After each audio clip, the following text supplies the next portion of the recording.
الصلاۃ والسلام علیک یا حبیب اللہ، الصلاۃ والسلام علیک یا نبی اللہ وعلی آلک واصحابک یا نور اللہ۔ مدنی چینل کے ناظرین، سلسلہ ہے حسن اسلام، اور آج اس سلسلے میں اسلام کی ایک ایسے حسن، ایک ایسی صفت کو لے کر آئے ہیں، ایک ایسے فعل کو لے کر آئے ہیں، ایک ایسی بات کو لے کر آئے ہیں کہ جو حسن اسلام ہے، اور دین اسلام کی خوبصورتی میں اس کو شمار کیا جاتا ہے، اور بڑی بنیادی بات ہے، اور وہ ہے احسان اور بھلائی۔ مسلمانوں کے ساتھ، انسانوں کے ساتھ، مختلف افراد کے ساتھ انفرادی طور پر، اجتماعی طور پر احسان کرنا اور بھلائی کرنا۔ احسان کیا ہے، بھلائی کیا ہے، یہ بھی جانیں گے، ان کے فضائل کیا ہیں یہ بھی جانیں گے، کن کن معاملات میں احسان اور بھلائی کو اختیار کر کے ثواب آخرت سمیٹا جا سکتا ہے، دنیا اور آخرت کی نعمتیں سمیٹی جا سکتی ہیں، وہ بھی انشاءاللہ عز و جل عرض کریں گے۔ لیکن سلسلے کا باقاعدہ آغاز کریں گے درود پاک کی فضیلت سے۔ نبی کریم رؤوف الرحیم صلی اللہ تعالی علیہ وسلم کا فرمان ذی شان ہے کہ جو شخص مجھ پر ایک بار درود پاک پڑھتا ہے، اللہ رب العزت اس پر 10 رحمتیں نازل فرماتا ہے۔ صلو علی الحبیب صلی اللہ تعالی علی محمد صلی اللہ تعالی علیہ وسلم۔ مبلغین کی طرف بڑھتے ہیں، اور محسن بھائی سب سے پہلے یہی وضاحت فرمائیے آپ کہ اسلام میں احسان اور بھلائی کسے کہتے ہیں، اس کی کیا اہمیت ہے، اس سے مراد کیا ہے؟ آپ نے جو ماشاءاللہ موضوع رکھا ہے احسان و بھلائی، احسان و بھلائی کا ویسے تو اگر ہم موضوع پر جائیں تو بڑا وسیع ہے۔ احسان کے معنی 2-3 بیان کیے گئے ہیں۔ ایک معنی احسان کا یہ ہے کہ کسی کے ساتھ اچھا برتاؤ کرنا، ٹھیک ہے، اور ایک معنی یہ بھی کیا گیا ہے کہ احسان کا معنی یہ ہے کہ کسی کو فائدہ پہنچانا، نفع پہنچانا۔ اب اگر ان معنی کے اعتبار سے ہم دیکھتے ہیں کہ احسان یعنی کسی کے ساتھ اچھا برتاؤ کرنا یا کسی کو فائدہ، نفع پہنچانا، اس کو حدیث پاک میں ہمارے آقا صلی اللہ تعالی علیہ وسلم نے بڑے ہی پیارے انداز میں ارشاد فرمایا، خیر الناس من ينفع الناس، یعنی لوگوں میں بہترین آدمی وہ ہے کہ جو لوگوں کو نفع پہنچائے۔ اب یہ جو گفتگو ہم کر رہے ہیں نفع پہنچانے کے حوالے سے، بھلائی کرنے کے حوالے سے، کسی کے ساتھ اچھا برتاؤ کرنے کے حوالے سے، تو اس کی جیسا کہ آپ نے ابتدا میں فرمائی کہ دونوں صورتیں ہو سکتی ہیں، یہ انفرادی طور پہ بھی ہو سکتا ہے، اجتماعی طور پہ بھی ہو سکتا ہے، اور ہمارا اسلام ان دونوں ہی طرح کے مفادات کو، یعنی بھلائیوں کو، احسانات کو اور فوائد کو اچھا سمجھتا ہے اور اس کی ترغیب دلاتا ہے نا۔ تو اب یہ احسان کا معنی اچھائی کرنا، بھلائی کرنا، کسی کا اچھا چاہنا، کسی کو فائدہ پہنچانا، اپنی ذات سے کسی کو فائدہ پہنچانا یہ احسان کہلاتا ہے، جیسے کہ حدیث پاک میں بیان فرمائے گا۔ اب جیسے اس کی جو آپ نے 2 صورتیں بیان کی، ایک انفرادی اور ایک اجتماعی۔ انفرادی طور پہ ہم جیسے دنیاوی مثالیں لیں تو انفرادی طور پہ نفع پہنچانا یہ ہے کہ آپ نے دیکھا کہ راستے میں کوئی نابینا شخص جا رہا ہے تو آپ نے اس کو راستہ پار کروا دیا، یہ ہاتھ پکڑا گیا اور اس کو راستہ پار کروا دیا، تو یہ اس کو آپ نے انفرادی طور پہ فائدہ پہنچایا۔ اسی طرح آپ نے دیکھا کہ کوئی جا رہا تھا راستے میں اور وہ گر گیا ہے، آپ نے اس کو اٹھایا اور اس کو جو اس کے کپڑے وغیرہ صاف کر کے اس کو صحیح جگہ پر بیٹھا دیا، یا اس کو جو تکلیف تھی آپ نے وہ دور کر دی، تو یہ بھی اس کے ساتھ آپ نے بھلائی کی، احسان کی۔ یہ 2 مثالیں میں نے دی۔ اچھا، اجتماعی طور پر اگر جائیں تو اجتماعی طور پہ بھلائی کرنا یہ انفرادی طور پہ بھلائی کرنے سے بہت زیادہ یعنی فائدے مند ہے، اہم ہے۔ جیسا کہ اگر مثال کے طور پہ کہیں پانی کی حاجت ہے تو وہاں پر کنواں کھدوا دینا، ٹھیک ہے، پانی کے اسباب کو مہیا کر دینا، جہاں پہ رہنے والے وہ تمام ہی افراد جو ہے اس پانی سے فائدہ صدقہ جاریہ جو ہے یہ بھی احسان اور بھلائی ہی کی صورت میں بالکل آ سکتا ہے۔ عدنان بھائی آپ کیسے لیں گے اس کو کہ احسان اور بھلائی ہمارا موضوع ہے؟ محسن بھائی نے بڑی پیاری بات ارشاد فرمائی کہ حسن سلوک، کسی کو فائدہ پہنچانے کی سوچ رکھنا، کسی کو کسی طریقے سے نفع پہنچا دینا، اور بڑی پیاری حدیث مبارکہ بھی انہوں نے کوٹ کی کہ بہترین انسان ہے ہی وہ کہ جو دوسروں کو نفع پہنچائے۔ اب دین اسلام کی جو تعلیمات ہیں یہ ابھی ہم نے سنی، اب اس کے نظائر کیسے دیکھیں ہم؟ سیرت میں صحابہ اکرام نے اس پہ کیسے عمل کیا، ہمارے اسلاف کے اس میں کیا معمولات تھے، اور اس کو بھی میں یوں لوں گا کہ اگر ہم ان چیزوں کو اپنائیں تو میری ذات کو کیا فائدہ ہوگا اور معاشرے کو کیا فائدہ ہوگا۔ یقیناً احسان اور بھلائی اسلام کا وہ وصف ہے جو گھر سے لے کر فرد، معاشرہ اور غرض دنیا میں رہنے والی جتنی مخلوق ہے ٹھیک ہے، ہر ایک کے ساتھ احسان، بھلائی، خیر خواہی، اس کا اچھا چاہنا، اس کے اندر اس قدر عموم ہے۔ نبی پاک صلی اللہ تعالیٰ علیہ وآلہ وسلم کے جو فرامین ہیں، اور بالخصوص جو نبی پاک صلی اللہ تعالیٰ علیہ وآلہ وسلم نے ارشاد فرمایا اللہ تبارک و تعالیٰ کے نزدیک عبادت گزار بندوں میں سب سے بڑھ کر افضل اور اعلیٰ اللہ کی بارگاہ میں مقام و مرتبے والا وہ ہے جو خیر خواہی چاہتا ہے مسلمانوں کی، جو بھلائی چاہتا ہے اللہ تبارک و تعالیٰ کی رضا کے لیے۔ اور پھر نبی پاک صلی اللہ تعالیٰ علیہ وآلہ وسلم کا مبارک انداز کیسا تھا؟ یہ احسان، بھلائی اور خیر خواہی، بھلا چاہنا، اس کی اسلام میں کس قدر اہمیت ہے۔ نبی پاک صلی اللہ تعالیٰ علیہ وآلہ وسلم نے حضرت سیدنا جریر بن عبداللہ بجلی رضی اللہ تعالیٰ عنہ سے بیعت لی، کس کام پر؟ نماز پر، زکوٰۃ پر، روزے پر۔ ٹھیک ہے، اور اب مختلف روایات ہیں، ایک میں یہ ہے کہ نبی پاک علیہ السلام نے بیعت لینے کے بعد کہ تم ان پر ہمیشگی اختیار کرو گے، یہ جانے لگے، آقائے دو جہاں صلی اللہ تعالیٰ علیہ وآلہ وسلم نے واپس بلایا، ارشاد فرمایا میں ایک چیز کا اور اضافہ کرنا چاہتا ہوں، وہ کیا ہے؟ آپ نے ارشاد فرمایا ہر مسلمان کے ساتھ بھلائی کرنا، اس پر بھی میرے ساتھ بیعت کرو، بیعت کرو، اس پر میرے ساتھ بیعت کرو کہ ہر مسلمان کے ساتھ بھلائی کرو گے۔ حضرت سیدنا جریر بن عبداللہ رضی اللہ تعالیٰ عنہ ارشاد فرماتے ہیں کہ بس اس کے بعد سے میں ہر مسلمان کے ساتھ بھلائی کیا کرتا تھا۔ اب بھلائی کا انداز کیسا ہوا کرتا تھا؟ ہر ایک شخص کے ساتھ، ہر مسلمان کے ساتھ بھلائی کیسے ہو؟ حضرت سیدنا جریر بن عبداللہ بجلی رضی اللہ تعالیٰ عنہ حضرت سیدنا امام نووی رحمۃ اللہ تعالی ذکر فرماتے ہیں تہذیب الاسماء والصفات کے اندر، تہذیب الاسماء واللغات آپ کی کتاب ہے، اس میں فرماتے ہیں حضرت سیدنا جریر بن عبداللہ ایسے خیر خواہ تھے مسلمانوں کے، بھلائی اس قدر مطلوب ہوا کرتی تھی مسلمانوں کی۔ فرماتے ہیں ایک شخص تھا جس کو آپ نے وکالت دے رکھی تھی کہ میرے لیے کوئی چیز خرید لیا کرو،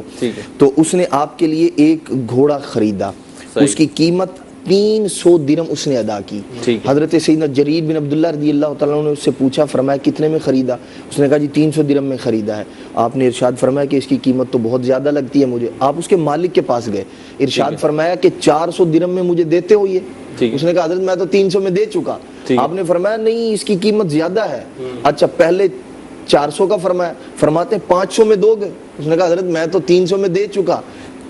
500، 600، 700، 800 درہم آپ نے اس کو عطا فرمایا، 500 دراہیم زائد دیے، 500 درہم زیادہ دیا، 300 میں سودا ہوا۔ اور فرماتے ہیں اور وجہ، وہ حیران ہونے لگے، انہوں نے کہا کہ یہ مطلب آپ نے ایسا کیوں کیا؟ تو آپ نے ارشاد فرمایا میں نے نبی پاک صلی اللہ تعالیٰ علیہ وآلہ وسلم سے بیعت کی تھی اس بات پر کہ میں ہر مسلمان کے ساتھ خیر خواہی کروں گا، ہر مسلمان کا بھلا چاہوں گا۔ تو بھلا اس میں دیکھا آپ نے اتنی کثیر رقم عطا اور یہ تو وہ بھلائی ہے، یعنی اگر ہم دیکھیں نا کہ کسی کو، محسن بھائی نے مثالیں دی تھی، اس وقت میں سوچ رہا تھا کہ کوئی نابینا ہے، سڑک پار کرنا چاہ رہا ہے، اب ظاہر سی بات ہے وہ کیسے پار کرے؟ گاڑیاں آ رہی ہیں جا رہی ہیں، کسی نے ہاتھ پکڑا سڑک پار کروا دی،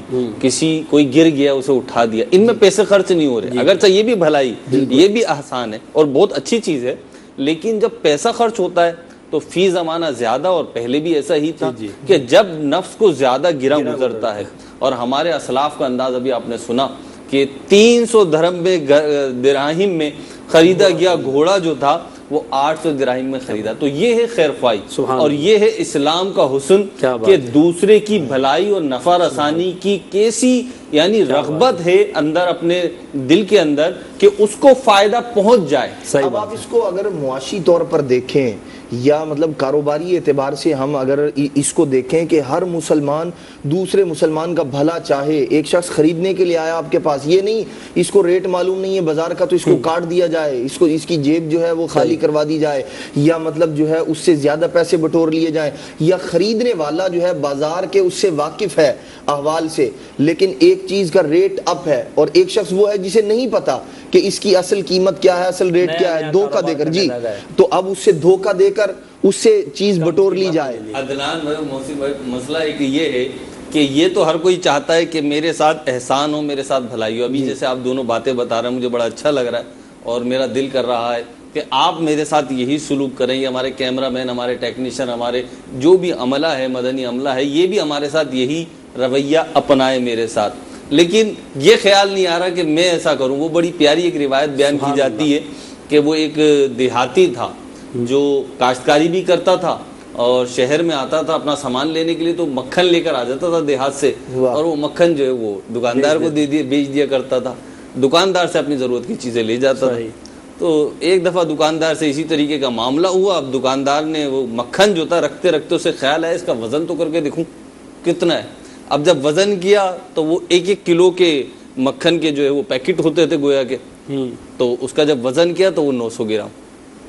اب دکاندار بڑا غصے میں کہ یار یہ کیا میرے ساتھ تو ہاتھ ہو گیا کہ 1 کلو کہہ کر جو یہ 900 گرام دے گیا, 100 گرام کم دے گیا. اب وہ معاملہ رفع دفع ہو گیا. جب دوبارہ دیہاتی آیا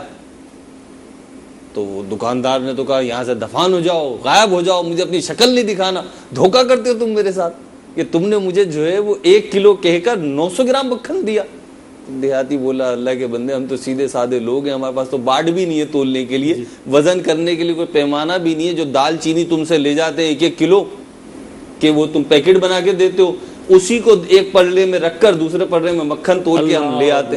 اب دکاندار کا منہ دیکھنے جیسا تھا. اگر یہ خیر خواہی کرتا تو اس کے ساتھ خیر خواہی ہوتی, لیکن اس نے کاٹ کی, دھوکہ دیا, اس نے اس کا برا چاہا تو اس کے ساتھ بھی. آپ نے جو بات بیان فرمایا نا, اس حکایت سے آپ نے سمجھا دیا خود ہی کہ انسان کو یہ سوچنا چاہیے کسی کے ساتھ جیسا کرے گا اس کے ساتھ بھی ویسا ہی ہونا ہے. مگر ابھی جو آپ نے سوال کیا کہ میں تو چاہتا ہوں کہ میرے ساتھ بھلائی ہو, مگر میں دوسروں کے لیے بھلا سوچنے والا کب بنوں گا. تو وہ جو ایک روایت ہے جس کا مفہوم یہ ہے کہ اچھے مومن کی صفات میں سے یہ بیان کیا گیا کہ جو اپنے لیے پسند کرے وہ اپنے مسلمان بھائی کے لیے پسند کرے. تو جب ہم اپنے لیے پسند کر رہے ہیں کہ میرے ساتھ بھلائی کی جائے, میرے ساتھ اچھا برتاؤ کیا جائے, تو دوسرے مسلمانوں کے ساتھ بھی اچھا برتاؤ ہی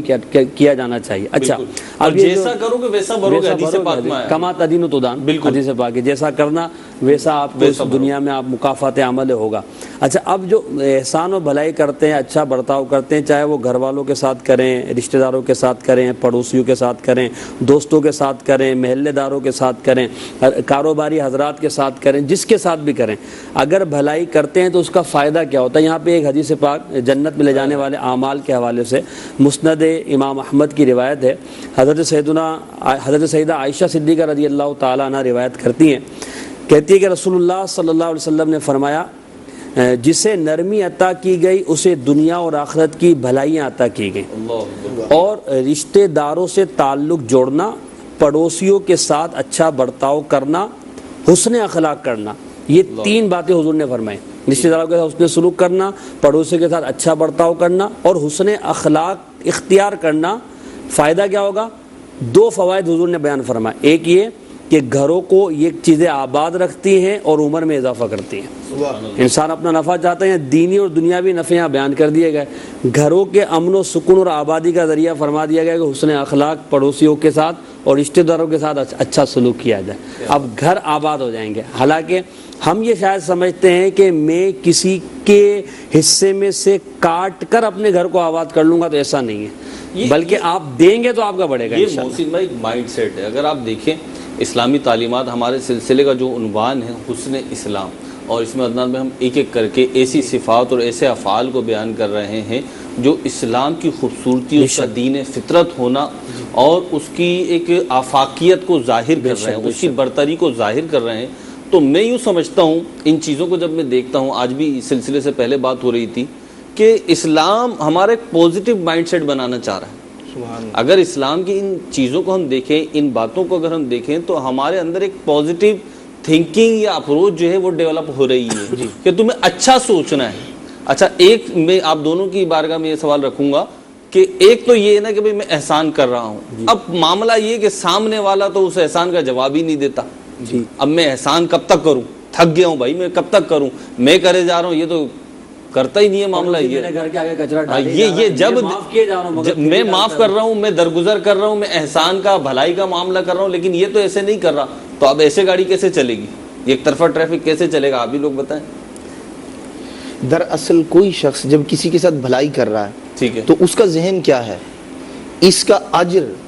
اس کا بدلہ وہ اس بندے سے چاہتا ہے یا رب سے چاہتا ہے؟ اللہ اکبر کبیرہ، اللہ یقیناً تعالیٰ سے مسلمان اللہ تبارک تعالیٰ ہی سے اجر چاہتا ہے۔ بالکل جب صحیح۔ اللہ تبارک تعالیٰ سے اجر چاہتا ہے تو اب یہ چھوڑ دے کہ یہ اس کا رویہ میرے ساتھ کیا ہے، اس کے رویے میں تبدیلی آ رہی یا نہیں آ رہی، میں اللہ کی رضا کے لیے ایک کام کر رہا ہوں، میرا رب اس پر مجھے اجر اور ثواب عطا فرما رہا ہے، فرمائے گا، اس کے فضل پر جو ہے نگاہ ہے بندے کی، تو اب اس شخص کے رویے کو چھوڑ دے۔ کیونکہ اگر ہم اس طرح سے، یہ تو یوں لگتا ہے کہ ایسا بندہ کہ جو یعنی اگر میں کسی کے ساتھ بھلائی کروں گا، سامنے والا بھلائی کرے گا تو میں بدلے میں بھلائی کروں گا، حالانکہ قرآن مجید فرقان حمید میں اللہ تبارک تعالیٰ ارشاد فرماتا ہے ادفع باللتی ہی احسن، برائی کو اچھائی کے ساتھ ٹالو، اگر کوئی برا کرتا ہے اس کے ساتھ برے نہ بن جاؤ، بلکہ اسے اچھے انداز میں اچھے طریقے سے اس کو جو ہے وہ ڈیل کیا جائے، اس کو جواب دیا جائے۔ ایک وقت ایسا آئے گا کہ انشاءاللہ اور ہم پھر اس کے لیے اسباب بھی بندہ اختیار کرے۔ اگر ایک آدمی کے ساتھ بھلائی کر رہا ہے اور وہ راہ راست پر نہیں آ رہا، بات ماننے کے لیے تیار نہیں ہے، اللہ تبارک تعالیٰ کی بارگاہ میں بھی دعا کرے اس کے لیے کہ مولا اس کے دل کو پھیر دے، میں بھلائی کر رہا ہوں، جو میں کر سکتا ہوں مولا وہ جتنا مجھ سے ہو سکتا ہے وہ میں کر رہا ہوں، یا اللہ اس کے دل کو پھیر دے، خیر خواہ بن جائے۔ یعنی ہر مسلمان کے ساتھ بھلائی، جو میرے ساتھ برا کر رہا ہے میرا یہ ذہن ہونا چاہیے میں نے اس کے ساتھ بھلائی کرنی ہے۔ کب تک کرنی ہے؟ اللہ تبارک تعالیٰ سے توفیق بھی مانگتا رہے اور اس کے ساتھ بھلائی بھی کرتا رہے، اللہ تبارک تعالیٰ دونوں کے دلوں میں محبت کو پیدا فرما دے گا۔ آپ نے پہلی بات کی، مطلب وہ بالکل واقعی میں یہ اگر ذہن بن جائے کہ یہ جو میں حسن معاملہ کر رہا ہوں، حسن سلوک کر رہا ہوں، احسان کر رہا ہوں، بھلائی کر رہا ہوں، کیوں کر رہا ہوں؟ یہ آپ نے جو بات کی میرے سامنے مسلم شریف کتاب الذکر و دعا کی حدیث مبارکہ ہے کہ نبی کریم صلی اللہ علیہ وسلم نے ارشاد فرمایا جس نے کسی مومن سے دنیا کی کوئی تکلیف دور کی اللہ اس کی قیامت کی تکلیف دور فرمائے گا، جس نے کسی تنگ دست پر آسانی کی اللہ اس پر دنیا و آخرت میں آسانی فرمائے گا، جس نے کسی مسلمان کی پردہ پوشی کی اللہ تعالی دنیا و آخرت میں اس کی پردہ پوشی فرمائے گا۔ اللہ تعالی بندے کی مدد کرتا رہتا ہے جب تک بندہ اپنے بھائی کی مدد کرتا رہتا ہے۔ کیا بات ہے، تو یہ بڑی پیاری روایت ہے، بڑی حوصلہ افزائی فرمائی، حوصلہ افزائی بھی ہے، اور ماشاءاللہ ہمارے عدنان بھائی نے بیان کیا۔ مگر جب آپ کسی کے ساتھ بھلائی کرتے رہتے نا تو ہمارے اسلاف کا جو انداز ہے اور جو ان کا کردار ہے ہمیں بتاتا ہے کہ آپ مسلسل بھلائی کرتے رہیں، اس کی طرف سے اگر منفی رویہ پھر بھی جاری رہے گا، ایک وقت آئے گا کہ وہ آپ کے اس اچھے انداز کی وجہ سے تائب ہو جائے گا اور وہ اپنے اس منفی رویے سے باز آ جائے گا۔ امام اعظم ابو حنیفہ رحمۃ اللہ تعالیٰ علیہ کا واقعہ، جو وہ آپ کے پڑوس میں شرابی موچی رہا کرتا تھا، وہ واقعہ جو ہے یہ اس کی دلیل ہے۔ سیدنا امام مالک رضی اللہ تعالیٰ، امام مالک بن دینار رضی اللہ تعالیٰ عنہ کا جو واقعہ ہے، یہ اس کی دلیل ہے کہ انہوں نے بھلائی کی، بھلائی کرتے رہے، مسلسل بھلائی کرتے رہے، وہ بھلائی کرتے رہے، تو ایک وقت آیا کہ ان کی اس بھلائی کا اثر یہ ہوا کہ انہوں نے توبہ کی۔ وہ کافر تھا، مالک بن دینار کا پڑوسی، وہ مسلمان ہو گیا، اور یہ مسلمان تھا مگر گناہ گار تھا، اس نے اپنے تمام گناہوں سے توبہ کی اور امام اعظم رضی اللہ تعالیٰ کے دست حق پرست پر توبہ کر کے سچا مسلمان بن گیا، تو اس کا فائدہ ضرور اسے دنیا اور آخرت میں ملتا ہے۔ اچھا، یہاں پہ ایسا لگتا ہے، میری بات ہوئی تھی ایک دفعہ نگران شورا سے بات ہوئی تھی، اس کا لب لباب اور خلاصہ عرض کر رہا ہوں، اسی طریقے کی بات ہوئی تھی کہ کب تک بھلائی کریں، کب تک نظر انداز کریں، تو نگران شورا نے ایک بات ارشاد فرمائی تھی جس کا خلاصہ عرض کر رہا ہوں میں اس گفتگو کا، کہ ایسے کتنے ہیں کہ جن کے ساتھ بھلائی کرو تو وہ واپسی پہ بھلائی نہیں کرتے، ایسے ہیں کتنے؟ اگر آپ 100 لوگوں کے ساتھ بھلائی کا معاملہ کرتے ہیں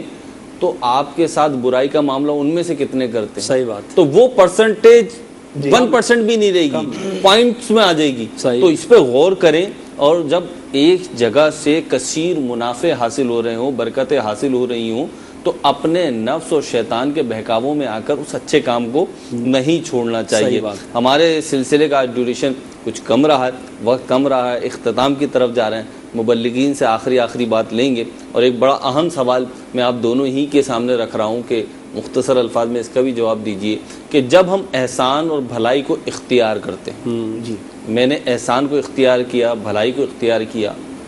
تو میری ذات کو اس کا کیا فائدہ ہوگا؟ انفرادی طور پر شخصی اعتبار سے میری ذات کو اس کا کیا فائدہ ہوگا؟ میرے کردار پہ اس کا کیا اثر پڑے گا؟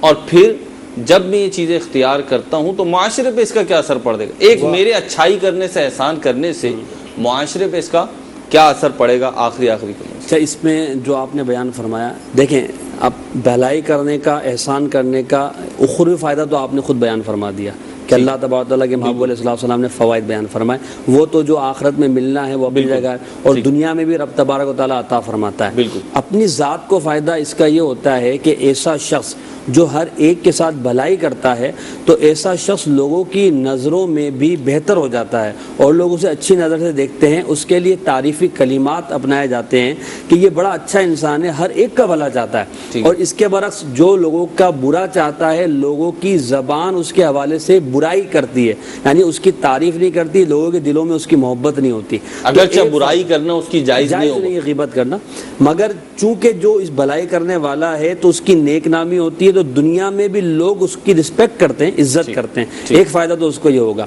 پھر ایسے افراد کو دیکھ کر دوسروں کو ترغیب بھی ملتی ہے۔ مثال کے طور پر وہی آپ لے لیں کہ اگر کسی کو آپ نے راستہ پار کروایا ہے، سڑک پار کروائی ہے، تو جن جن لوگوں نے دیکھا ہے تو ان کے دلوں میں بھی یقیناً احساس پیدا ہوا ہوگا، اور کبھی نہ کبھی وہ بھی کسی اسی طرح کے نیک کام میں، بھلائی کے کام میں آگے بڑھیں گے، تو معاشرے پر اس کا ایک پازیٹیو اثر یہ پڑتا ہے کہ جب افراد معاشرہ، مثال کے طور پر ایک محلے میں 100 افراد رہتے ہیں، ان میں سے اگر 10 افراد ایسے ہوں کہ جو ہر ایک کی بھلائی چاہتے ہوں، تو اس محلے کا جو انداز ہوگا وہ الگ ہوگا، اور ایک محلے میں ایسے افراد کم ہو اور زیادہ کم ہو، زیادہ برائی کرنے والے ہوں اور دوسرے کا بھلا نہ چاہنے والے ہوں، تو وہاں پر ایک انداز الگ ہوگا۔ پھر یہ اس کا فائدہ کیا ہوگا کہ محلے کے افراد میں، پھر اس کے گھر کے افراد میں اور پڑوسیوں میں اس کی اچھی صفت بڑھتی چلی جائے گی، اور ایک وقت وہ آئے گا کہ معاشرے کے اندر بھلائی اور احسان کا جذبہ بڑھتا چلا جائے گا۔ یہ دو اجتماعی انفرادی فائدے جو میری نظر میں تو میں نے عرض کیا۔ کیا بات ہے، آپ کی اور بھی برکات ہیں میرے مدنی چینل کے ناظرین۔